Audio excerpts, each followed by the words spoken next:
Hello guys, welcome back to my channel Bengali রান্না হবে। আজকে খুব সহজভাবে বানিয়ে নেব সকালের ব্রেকফাস্টটা। এখানে আটা নিয়ে নিয়েছি আর কিছুটা সবজি আমি আগে দিয়ে কেটে নিয়েছি। এখানে নিয়েছি গাজর, টমেটো, পেঁয়াজ আর লঙ্কা কুচি। আপনার কাছে যদি গাজর না থাকে আপনি স্কিপ করে দেবেন।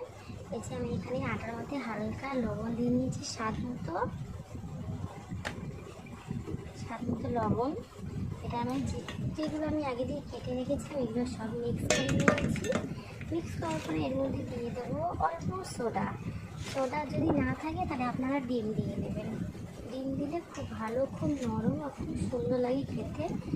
আমি দিয়ে দিয়েছি জল। আপনি আপনাদের মতো ব্যাটারটা তৈরি করে নেবেন। দেখুন আমি আরেকটু দিয়ে ভালো করে মেখে নেব।